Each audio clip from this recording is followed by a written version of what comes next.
Halo, selamat siang. Kita sekarang berada di suatu galeri yang sangat menarik, Galeri Batik Jawa, ada di Jalan Tugu ya, Tugu Lor ya, Iya, heeh. di Jogja. Dan ini adalah suara perempuan, saya MN Ketumurti. Sekarang kedatangan satu tamu yang luar biasa, masih muda, berdarah muda, tapi aktivitasnya banyak sekali. Dan saya pikir bagi sesama perempuan atau bahkan juga di luar perempuan atau masyarakat luas, bolehlah kita mendengar pandangannya, pendapatnya, opininya, dan segala macam yang dilalui seorang Sarah Diorita. Apa kabar Sarah? Baik, aduh Bu Retno, terima kasih. Kita ngobrol-ngobrol. Iya, senang sekali kita ngobrol kok ini gitu. Orang bilang Indonesia sudah merdeka sekian lama dan kemudian juga ada banyak harapan buat anak-anak muda sekarang. Sarah, gimana? Punya harapan apa sih awalnya sampai sekarang banyak aktivitas? Sebenarnya kalau harapan sih nggak punya harapan yang muluk-muluk seperti apa gitu. Benar-benar dimulai dari kesenanganku gitu kan. Memang kan kesenanganku adalah masak, walaupun itu nggak langsung aku temui karena aku harus melewati beberapa hal. Aku nggak mendalami sih, tapi pernah produksi juga batik warna lokal, warna alam. Memproduksi itu Terus artinya memproduksi. ikut enggak saya sendiri, maksudnya ikut kerjasama dengan orang. Kita bikin bikin desain, kita jual gitu. Terus pernah bikin juga apa namanya, produk-produk skincare yang alami, tapi memang base-nya semuanya alami ya gitu. Terus hingga akhirnya apa namanya, tertarik dengan masak gitu, masakan kuliner, pokoknya explore rasa melalui masakan gitu. Tapi kalau tadi bilang sesuatu yang alami itu nggak semua anak-anak muda atau nggak semua kita lah langsung ke arah yang alami gitu. Apa ada satu pengalaman dari keluarga atau apa gitu ya? Iya, jadi kebetulan ibuku tuh Prancis, aslinya dari Prancis. Jadi dan dia orangnya sangat apa ya, dari dulu memang concern terhadap lingkungan, terhadap hal-hal lokal, budaya gitu. Jadi memang kami berdua kan, kami tinggal berdua ya dari kecil, aku tinggal sama ibu gitu. Jadi memang nilai menghargai produk lokal, keindahan alami itu udah tertanam sekali Sejak gitu. Jadi kecil ya? sejak kecil tuh memang senang menikmati itu gitu. Jadi memang mungkin secara alami nilai-nilai itu akhirnya terrepresentasi lewat hal-hal yang aku suka lakukan secara tidak sadar gitu. Itu yang aku pilih gitu. Kalau batik ya memang kami dari dulu senang batik, apalagi batik warna alam kan ada keindahannya tersendiri dan benar-benar batik asli ya, bukan motif batik gitu, bukan cetakan, bukan print-printan gitu. Jadi prosesnya atau apa itu kan indah gitu ya, maksudnya batik aja kalau di rumah itu, apalagi kalau di Prancis di tempat teman, kalau kita bawa oleh-oleh gitu kan, mereka akan taruh batik itu mungkin di pajangan di pintu misalnya, dia akan taruh kayu terus ditaruh di situ, sesekali diganti atau di atas sofa gitu. Jadi benar-benar di apa ya, appreciate ya? Iya, appreciate gitu, seperti ini nih di belakang gini. Jadi ya mungkin dari situ, terus ya kemudian dari kenalan ya, tapi biasanya kalau kenalan itu terbentuk ya dari apa yang kita suka juga kan, akhirnya semesta mempertemukan orang-orang itu gitu. Itu kemudian, tapi awalnya sebenarnya justru yang skincare juga karena dipertemukan oleh seseorang yang pintar sekali meramu gitu kan. Terus akhirnya alami gitu ya? akhirnya yuk kita bikin yuk, ini dulu namanya Kejora nama produknya. Dulu pernah ada itu? Sampai enggak. Kejora, jadi dulu kita bikin produknya, kita titip di beberapa toko, terus dulu belum ada online, itu 2000 awal nikah kan, 2009. Aku potong dulu kok, tiba-tiba ngomong awal nikah gitu. Nikah di sini karena dari Prancis waktu itu sampai umur berapa? Oh enggak, jadi di Prancis itu jadi dalam waktu 1 tahun nih itu pasti ada kesananya berapa, 2 bulan, 3 bulan kayak gitu, terus nanti balik lagi gitu. Itu sampai SMA. Karena waktu itu sebelum SMA sebenarnya memungkinkan untuk pergi sini karena aku sempat homeschooling juga, jadi ngikut ibu kemana pergi kemana gitu. Cuman kemudian pas SMA karena fix nih SMA di Tarakanita Jogja, jadi kan kurang bisa nggak se-fleksibel itu gitu kan. Jadi ya tapi walaupun begitu pas liburan pasti ada pulangnya karena kan keluarga dari ibu semua di sana. Jadi mudiknya itu ke sana, agak jauh memang. Mudik ke Prancis ya. Iya. Terus Gitu. nikahnya di sini. Nikahnya di sini. Ketemu sama siapa tuh? sama suamiku ketemunya di Jogja juga gitu.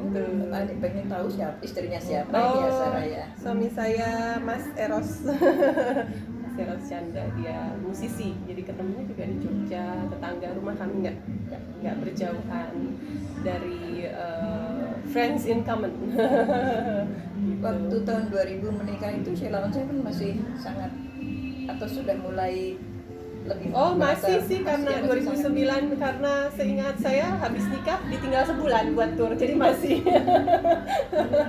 Ya, saya ingat saya dia dulu kan selalu banyak sekali berhubungan dengan majalah gadis waktu itu. Oh iya. Jadi grupnya Femina Iya. itu sering Apalagi sekali dengan Sheila on Seven ya. suami saya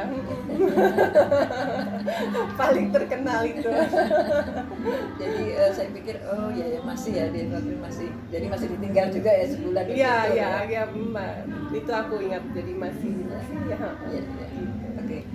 Nah sekarang kan Sarah ini mengelola satu event ya di Mustokoweni. Mustokoweni ini kebetulan kita di galeri miliknya Ibu Suliantaro dan keluarga nih ya. Ada Mbak Sita, ada Mbak Nita. Terima kasih sekali ya kita dikasih Iya. tempat ini untuk ngobrol ya dengan batik-batik warna alam sesuai dengan sesuai dengan apa yang Sarah sebetulnya Iya. tekuni juga ya. Sama Ya kan khususnya akhirnya alami. dijodohkan di sini juga bikin acara. Nah, itu gimana itu juga mulainya? Tadi kan bermula dari senang sekali dengan yang alami, mulai dari skincare, kemudian batik, bahkan batik tulis ya, batik tulis. Iya.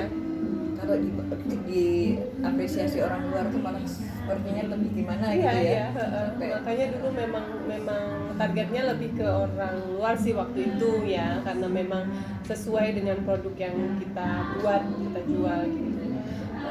Dan seneng aja kalau kita bertemu dengan orang yang benar-benar bisa appreciate sesuatu tuh kayak ya benar. ikut seneng gitu. Tapi aku juga senang sih lihat wajahnya Sarah tuh kalau lagi bicara sesuatu tuh langsung ada di auranya. Oh gitu. Iya. Ya, Oke, nah tadi ada kaitannya dengan hobi, lalu mulai dengan apa tadi banyak sekali akhirnya berbisnis ya dengan itu kan? Iya, itu. Tapi Cuman kalau jiwa bisnis juga memang dari dulu ada, atau kan nggak semua kayaknya lebih nyeni deh. Kalau bisnis masih harus aku. ya, kan harus untung sekian, untung sekian. Ya. Cuman gitu. memang mungkin dari dulu aku ibuku mungkin selalu mengajarkan harus melakukan sesuatu hal yang benar-benar kita percayai, kita senangi. Itu yang paling matter gitu kan. Kalau masalah uang ya memang kita butuh uang, tapi kan gaya hidup bisa disesuaikan dari uang itu. Tapi selama kita melakukan hal yang kita suka kan, kita udah bisa hidup sebenarnya dari situ gitu kan. Untuk day by day itu kita ada motivasinya, ada gregetnya sendiri, walaupun mungkin kadang ya nggak menghasilkan segitu, tapi kayak maksudnya sesuka itu tuh kadang tuh ya I do it for no money gitu kan. Jadi sesenang itu, jadi jatuh cintanya akhirnya pada masakan. Kenapa masakan? Karena mungkin kemudian setelah nikah mungkin sisi Indonesianya ini lebih kental lagi kan. Menikah waktu itu ibu mertua juga di rumah, jadi langsung menunya itu langsung yang semur dari yang ibuku. Kami itu dulu tuh makan daging tuh jarang sekali gitu karena ibu saya lebih ke vegetarian ya. Walaupun ya kadang makan ikan gitu, tapi memang sehari-hari itu kami tuh bisa makan sayuran dikukus dengan tempe, tahu, itu udah nikmat sekali gitu. Terus berubah ke yang suami saya yang cukup Jawa sekali gitu kan, makannya semur, terus apa namanya, ya pokoknya makan ya, kan, banyak gitu, sekali ya. bumbunya macam-macam ya. Yang enak sekali gitu. Cuman memang kemudian mungkin sisi ibuku, maksudnya sisi Prancisku gitu kan agak aku rindukan gitu. Dan semenjak nikah kan juga nggak bisa setiap kali ke Prancis juga kan, karena kan pasti ada kepentingan lain lah gitu. Jadi untuk menghidupi sisiku yang itu, karena kan mau nggak mau aku memang tidak bisa dipungkiri kan, memang kita bilang wah kamu blasteran setengah Indonesia setengah Prancis gitu, tapi buku selalu menekankan kamu nggak setengah-setengah, kamu 100% Indonesia dan 100% Prancis gitu, sehingga aku nggak pernah merasa oh aku kok kayaknya kurang fit di sini, karena ibuku dari kecil enggak, kamu kalau memang di sini ya kamu 100% sini, kalau di sana 100% itu. Jadi ketika nikah mungkin sisi dari ibuku ini sedikit terkikis gitu kan.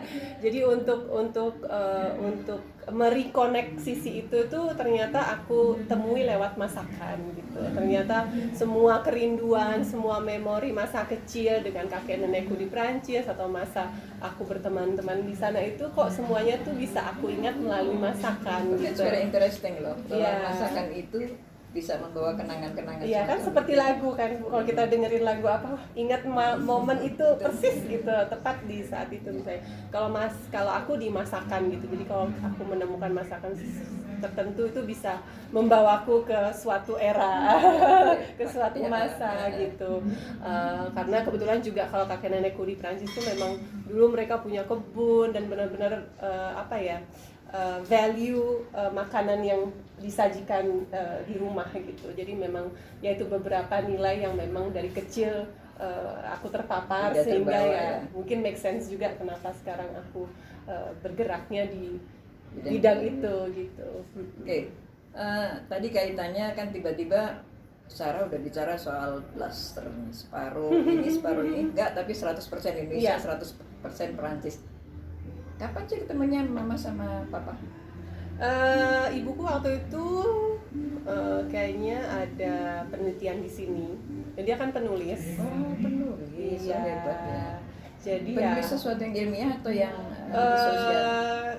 Ibuku dulu awalnya karena dia kerja juga dari muda, dia dulu lebih ke musik gitu.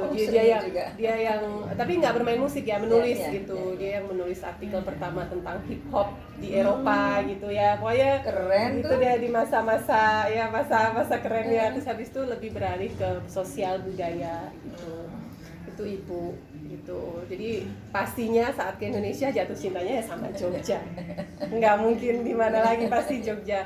Dan saat itu ya bapakku lagi kuliah di UGM arkeologi gitu. Oh, jadi akhirnya lahirlah seorang Sarah Diorita. Iya.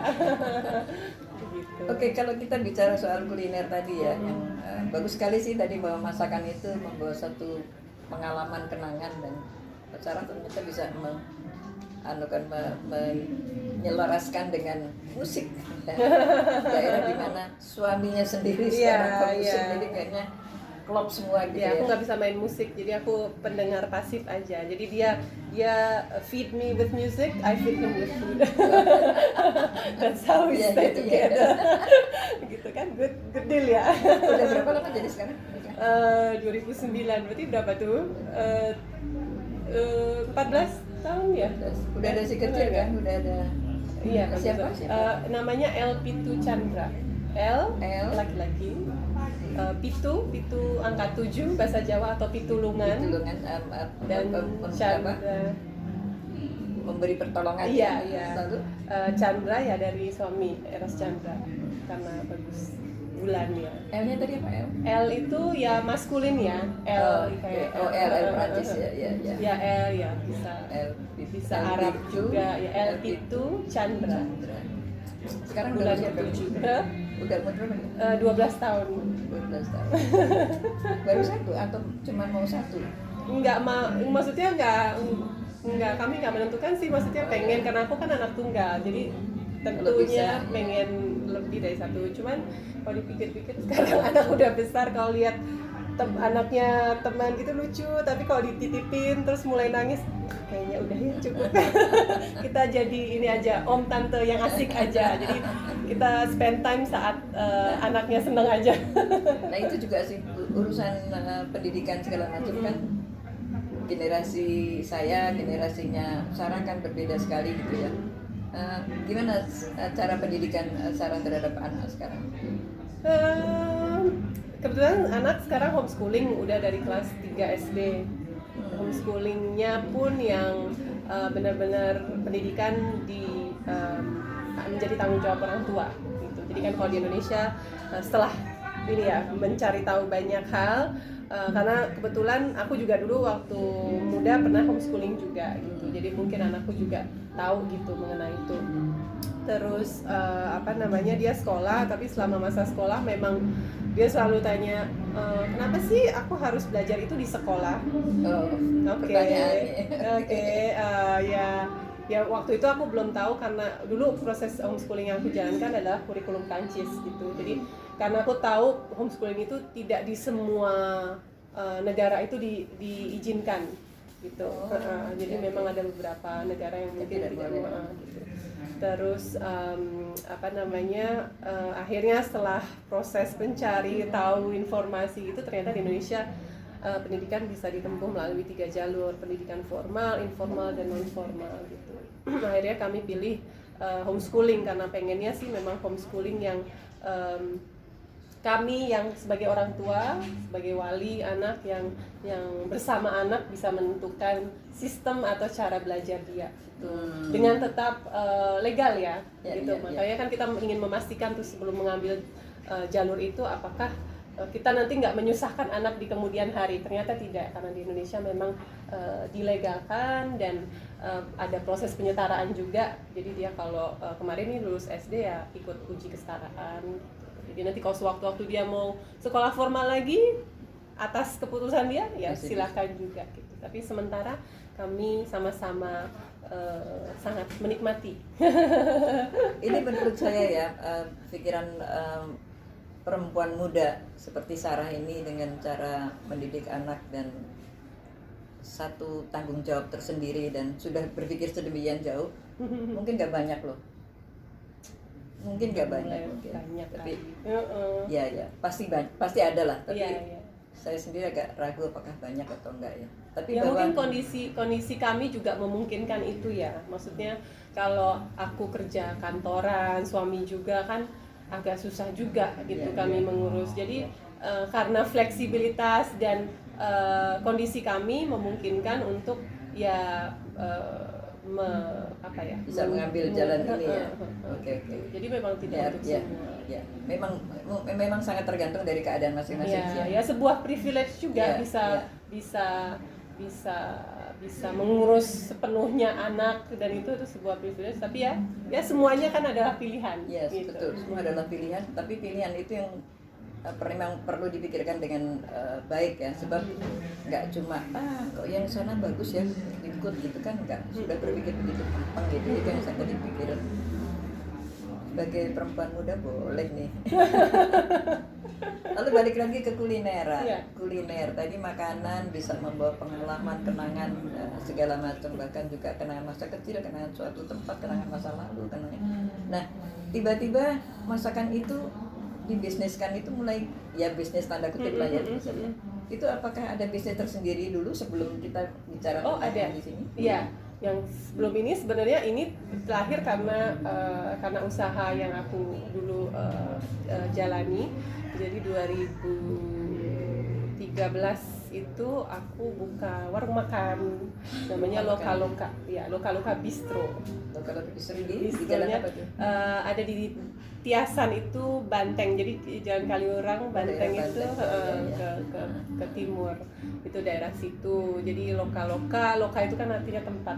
Jadi Loka-Loka merepresentasikan Indonesia dan Prancis. Idenya adalah membawa masakan rumahan Prancis, tapi dengan menggunakan juga produk-produk lokal. Gitu. Produk lokal, bukan dimasukkan sedikit selera Indonesianya. Kalau selera sih ya, tapi mungkin saat itu memang karena aku mau membuat statement ya, maksudnya tahun 2013 itu sangat berbeda dengan sekarang ya. Orang itu jauh lebih terbuka sekarang terhadap rasa, varian makanan, varian rasa itu. Jadi kalau di Jogja dulu tuh bikin sesuatu hal yang baru yang nggak manis itu suatu hal yang cukup berani Kadang-kadang gitu. kan di restoran Padang aja rasanya masih ada Iya, manis-manisnya. iya. Jadi memang ya mungkin itu Iya, itu semua sebuah karena aku benar-benar rindu akan masakan rumahan sana gitu. Tapi aku di satu sisi juga ya aku orang sini juga dan aku tinggal di sini dan suatu hal yang sustainable itu ya harus juga mengikut sertakan hal-hal di lingkungan kita di mana kita berada gitu kan. Jadi ya aku pakai produk-produk lokal, misalnya aku bikin dari tahu, dari tempe, aku bikin tempe salad pakai ubi ungu kayak gitu, tapi Wow. dressingnya dressing vinaigrette luar Prancis gitu. Jadi itu dulu yang aku buat si Lokaloka Bistro itu berjalan 5 tahun. Jadi ada satu di situ sama satu sempat aku take over mengelola kafetaria di IFI Jogja. IFI itu Lembaga Indonesia Prancis dulu gitu. Jadi dulu ada 2 spot itu dan disitulah mulai ide pasar. Jadi awalnya dulu namanya Pasar Sagan karena aku merasa beruntung berada di tengah kota, ada tempat di tengah kota, dan karena aku pakai produk-produk teman-teman artisan Jogja, sering kan karena di menu kan kami tuliskan ini produknya, susunya, kejunya itu dari produk lokal atau apa gitu. Jadi mungkin orang suka terus penasaran di mana nih aku bisa hubungi orangnya gitu. Terus akhirnya terciptalah ide, yaudah deh kita bikin seminggu sekali apa ya waktu itu aku kumpulin nih teman-teman produsen yang produknya aku pakai di warung untuk kita show gitu kan. Nanti kalau ada orang mau lihat, mau langsung bisa ngobrol ke pembuatnya gitu. Akhirnya terciptalah si Pasar Sagan itu 2016. 2 tahun aku di sana, terus habis itu udah nggak di sana, cari tempat. Tapi kan kalau di Jogja, jadi di Jogja waktu itu sebelum Pasar Sagan sudah banyak, sudah ada beberapa pasar artisan produk lokal gitu. Cuman kalau di Jogja kan kita jiwanya bukan bersaing ya, tapi saling melengkapi gitu. Jadi pasar mungkin udah ada satu pasar di utara Jogja, satu di barat Jogja gitu. Nah kita coba bikin di tempat yang baru, area baru dengan waktu yang baru juga supaya nggak bertabrakan gitu. Jadi bukan kita wah aku saingannya dia nih, enggak, tapi kita justru malah kadang kita ada di hari ini tapi kalau mau dicari di hari lain ada pasar lain loh, itu kita saling menginformasikan gitu. Jadi kita waktu itu aku merasa beruntung aku dapat tempat di tengah kota, terus aku membuat pasar itu 2 tahun, terus udah nggak di sana, aduh ini dilanjutin di mana ya gitu. Kebetulan ibuku kenal dan temenan dengan Ibu Sita gitu. Jadi ibuku waktu itu sedang nulis tentang heritage atau apa gitu, terus ngobrol ke Bu Sita, terus lupa gimana pokoknya, terus dia bilang aku ada tempat nih gitu tuh. Terus kita lihat tempat ini, belum ada kafe waktu itu di depan kan, wah langsung jatuh cinta, gimana nggak bisa jatuh cinta sama tempat seperti ini gitu. Akhirnya pindah ke sini, Pasar Sagannya menjadi Pasar Mustoko. Oke, buat teman-teman yang belum tahu atau jarang ke Jogja atau memang belum pernah mendengar sama sekali, di daerah Tugelorni ada heritage ya budaya, Mustokoweni namanya. Dulu sangat dikenal oleh atau dikenal dengan Ibu Suliantoro Sulaiman, yang sering sekali pada waktu itu dipakai untuk bertemu dengan beliau. Lalu beliau juga selalu membanggakan jajanan pasar lokal dan segala macam itu. Dan sekarang putri-putri beliau ada Mbak Sita, ada Mbak Nita yang tadi disebut sama Sarah gitu, yang ternyata memulai bisnis. Sarah juga akhirnya di sini karena dimulai dari Pasar Sagan. Lalu karena ini namanya Mustokoweni, lalu diberi nama Pasar Mustokoweni ya. Dan ini hanya tiap ini sebulan 2 kali di Sabtu kedua dan Sabtu keempat gitu. Jadi ini benar-benar ada beberapa produk atau hasil masakan yang berkaitan dengan kulineran lah di satu tempat yang sebetulnya enak sekali ya tempatnya. Enak banget, udah nggak berasa di tengah kota. Ini luar biasa sih tempat. Oke. Dan itu yang sedang dilakukan Sarah sekarang. Di samping, nah ini saya mau tanya, aktivitas lainnya apa lagi? Jadi warung udah enggak nih karena memang mungkin agak idealis ya. Idealis maksudnya ya kita dalam kehidupan melalui beberapa musim dan pastinya kita punya prioritas-prioritas tertentu gitu. Jadi saat itu sudah kayaknya sudah bukan hal yang bijak untuk melanjutkan warung karena takes a lot of energy, waktu, sedangkan aku punya anak juga dan aku sangat keluarga itu menjadi, kan orang punya prioritas sendiri-sendiri ya. Kalau untuk aku keluarga itu sangat menjadi prioritas utama bagiku. Jadi oke, nggak apa-apa, maksudnya ini cuma tempat gitu, kapan saja selama aku masih suka aku bisa bikin lagi. If I really want to dan if I really have to gitu. Tapi saat ini waktunya untuk bergeser lagi, memikirkan, yaitu di saat itu juga peralihan antara sekolah dan homeschooling gitu. Jadi menyesuaikan lagi dan toh masak itu nggak perlu selalu harus punya warung gitu. Aku bisa di mana saja memasak gitu. Akhirnya aku karena itu kan ada restoran terus ya warung makan karena restoran mungkin lebih masih terlihat kan? apa Masih? enggak tempat iya, makannya iya. enggak, tapi sempat ada catering juga, terus jus, cold press jus itu dari 2013 sampai Juni kemarin akhirnya kita harus berhenti, tapi berarti udah 10 tahun kemarin cold press jus itu jalan. Itu orang berlangganan, jadi kita kirimkan, ada yang bisa pesan gitu, itu akhirnya berhenti. Terus akhirnya aku memikirkan masak itu. Nah, karena di saat aku punya warung, yang aku sedikit kangeni, karena kan warung itu kan nggak cuma masak ya, kita harus mikirin karyawan, harus mikirin gedungnya, wah banyak ternyata distraksinya gitu. Padahal sebenarnya yang aku temui, tapi untung aku melewati jalur itu, memang aku harus sepertinya lewat itu dulu untuk akhirnya memahami bahwa benar yang aku senangi adalah kreasi, mengeksplor rasa gitu. Jadi nggak harus, padahal restoran kan mungkin harus ada menu fix ya, kadang ya mungkin di saat itu. Kok sekarang sih restoran banyak yang idealis dan bisa jalan gitu, bukanya cuma 2 kali seminggu gitu, menunya ya udah ini aja, orang datang ya udah pokoknya ngikut aja gitu. Itu sekarang lebih memungkinkan karena orang lebih terbuka, lebih senang dengan variasi tersebut. Tapi back then ya agak susah gitu ngotot seperti itu. Jadi lewat situ aku realize bahwa aku senang lebih ke kreasinya, dan itu yang aku kangenin waktu punya warung itu. Aku tidak punya cukup waktu untuk berkreasi gitu, karena aku harus ya udah menu ini harus produksi, udah mikirin besok harus ini gitu. Jadi lewat situ mulailah aku bikin resep yang aku bikin resep sendiri. Iya, aku create resep yang aku bagikan di sosial media, karena kan udah mulai nih sosial media 2013 tuh. Wah, kayaknya belum segini ya. Dunia tidak promo aku inget banget, iklan warung itu tetap masih harus taruh di majalah atau di koran gitu. Nah, terus ya aku bikin resep, terus habis itu datanglah si pandemi, aku bikin banyak kelas masak online ya.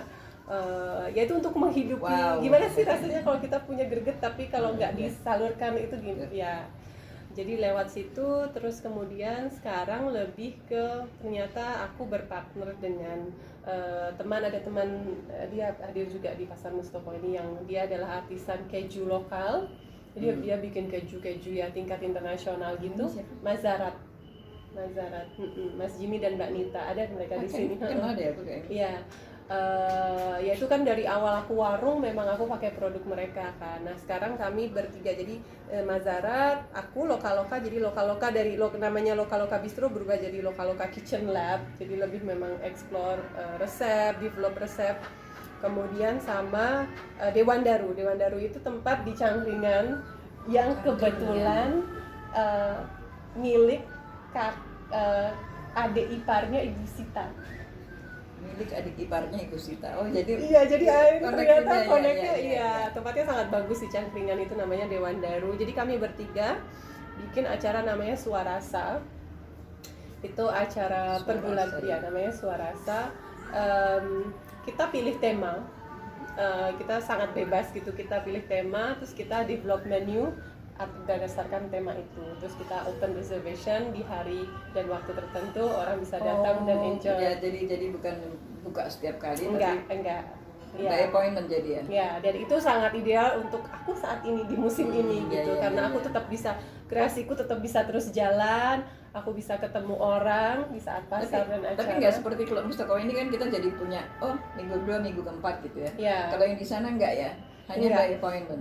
Iya. Tapi kalau tempat di sana, tempat yang Dewadari itu memang mereka buka weekend juga, cuma Sabtu Minggu. Cuma Sabtu. Tapi mereka terus buka. Hanya kami bertiga, we get together for one occasion setiap bulannya, namanya Siswa Rasa itu, gitu. Dan itu sebenarnya untuk saat ini sudah cukup suarasa. Jadi kita bertemu dan untuk saat ini di musimku ini itu sudah sangat cukup untuk menghidupi jiwa kreatifku gitu, dan itu cukup karena aku tahu di saat sekarang aku belum bisa berkomitmen dengan suatu hal yang lebih besar gitu. Jadi ya udah take it sekarang gini dulu. Waktu dulu pendidikan sampai SMA Tarakanita, terus kamu meneruskan kemana? Terus wah ini agak rebel nih. Keluar. Jadi aku nikah muda, umur 18 tahun aku menikah. Iya, aku nikah 18 tahun. Aku udah kenal, ya karena mungkin aku udah anak tunggal. Aku hidup berdua sama ibuku yang orang Prancis, dan ya bukan karena dia orang Prancis, cuman dia sangat disiplin, jadi mungkin aku mature lebih cepat. Jadi ya teman-temannya memang biasanya yang connect itu lebih di atasku gitu. Nah, aku kenal sama suamiku sekarang itu saat aku umur 12 tahun, dia 24 tahun. Ya. Terus ya 12 sama 24, terus habis itu ya udah temenan, karena kita hampir nggak pacaran sih, tapi maksudnya benar-benar berteman baik gitu sampai 18 tahun. Mungkin akhirnya dia bilang, ini udah legal nih aku nikahin gitu. Dan aku udah cukup, maksudnya ya sepertinya sudah, maksudnya memang sudah cukup untuk itu gitu. Terus jadi aku lulus SMA, aku masuk UGM di IUP itu international program yang business management. Cuman tidak bertahan lama, mungkin hanya 1-2 semester. Terus habis itu aku memutuskan ibuku kan nggak kuliah, mereka pernah kuliah tapi nggak menyelesaikan. Suamiku nggak pernah juga tapi nggak menyelesaikan. Dua-duanya orang seni nih gitu. Terus pas mikir, terus ya itu namanya pilihan. Ya dengan jadwal suamiku seperti itu, kondisi kehidupan kami sehari-hari, akhirnya aku memutuskan, yaudah deh, uang kuliahnya aku pakai untuk buka usaha. Disitulah aku mulai si skincare itu gitu. Terus kemudian batik. Kemudian saat itu juga bersamaan kami dengan yayasan ibuku, kan waktu itu juga 2006 itu ada gempa Jogja. Jadi kami sampai bertahun-tahun itu kami bekerja sama-sama satu desa di Bantul itu juga sama yayasan tuh, aku juga mendampingi, kami bikin PAUD, ya banyaklah aktivitas begitu. Jadi ternyata aku lebih terpanggil untuk melakukan hal-hal yang real. Bukan kenapa dengan kuliah, maksudnya aku senang gitu, cuman memang ternyata aku senang aktif in real life gitu. Dan melihat ibuku yang juga panutanku dan suamiku, ternyata kita belajar atau pendidikan tidak harus lewat suatu hal yang formal gitu. Itu kemudian punya warung, itu tahun-tahun gila sih, punya warung, punya anak yang masih toddler, dan aku memutuskan untuk ambil kuliah lagi. Ada di Universitas di Jakarta online, kebetulan belum banyak tuh waktu itu, dia ada online. Ambil bidang? Sama, manajemen juga, itu 4 tahun. Sebentar ya. Iya. 4 tahun udah menyusun skripsi, udah proposal oke. Kemudian terjadi suatu hal sehingga apa ya, disuruh, pokoknya saat itu disuruh mengulang proposal itu karena ada dosen pembimbing yang berganti. Aku merasa kesal gitu Iya, kan, pasti. karena maksudnya aku sedang disuruh menyusun paper gitu, tapi di lain sisi aku sedang melakukan hal yang lebih real. Aku udah menjalankan sebuah warung, aku punya keluarga, aku punya ini. Kenapa sih ini bikin aku mempersulit gitu, padahal aku udah kuliah selama 4 tahun dan semua lancar sambil aku punya warung dan mengurus anak. Jadi kalau ujian harus ke Jakarta dulu, pulang pergi gitu. Kenapa aku dipersulitkan? Nah, itu jiwa rebelku meledak kan. Udah, dan aku di saat itu juga lagi nulis buku. Ada namanya Kamus Rasa. Oh iya. Jadi di tahun 2018 keluar si buku Kamus Rasa itu, dan di tahun 2018 itu aku udah kuliahnya yang penting aku dapat ilmunya, tapi udah kalau orang tanya sertifikat aku nggak punya, I'm sorry. Tapi I got dapat lah ininya, pelajarannya gitu. Ya itu jangan dicontoh. Ya, Sayang, semua kan cuman- pilihan, tapi pilihannya Ya. bertanggung jawab soalnya. Ya. Kalau aku lihatnya sih pilihan yang bertanggung jawab. Iya, Pilihan iya. kan bisa macam-macam, Iya, iya. tapi bertanggung jawab itu. Ya, aku maksudnya nggak ada menyesal, karena aku tahu di saat itu memang itu adalah keputusan yang paling benar aku lakukan gitu, di saat itu gitu.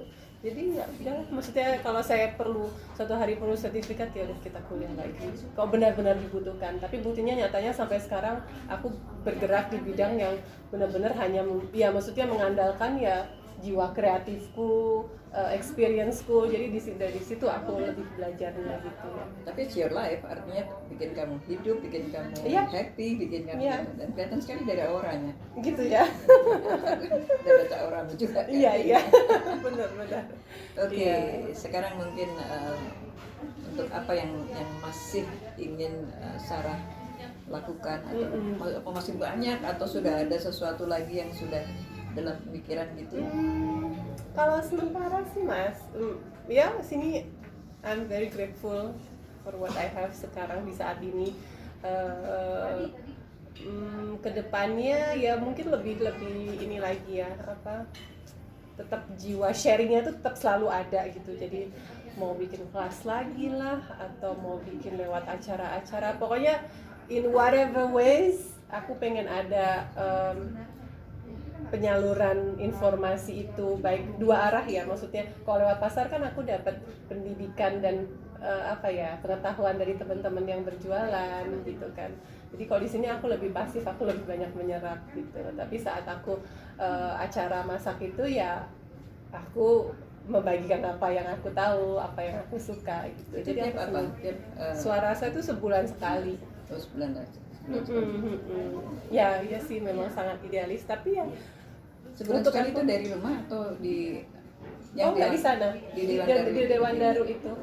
Kami bikin acara kemarin ini persis tuh kami ada acara tutup tahun, Christmas / Hari Ibu juga. Jadi kami bikin acara dengan tema itu.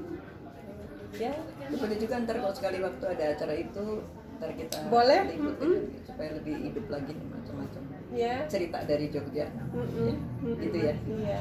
Oke, kita sih nggak terlalu lama, kita bincang panjangnya nggak terlalu lama, tapi saya rasa dari sekian waktu kita bersama Sarah, begitu banyak yang dia lakukan, dan kita tahu sendiri tadi bahwa setiap pilihan itu mempunyai tanggung jawab sendiri-sendiri, dan saya rasa dari ceritanya Sarah barangkali ada yang bisa diambil buat teman-teman yang ada di sini.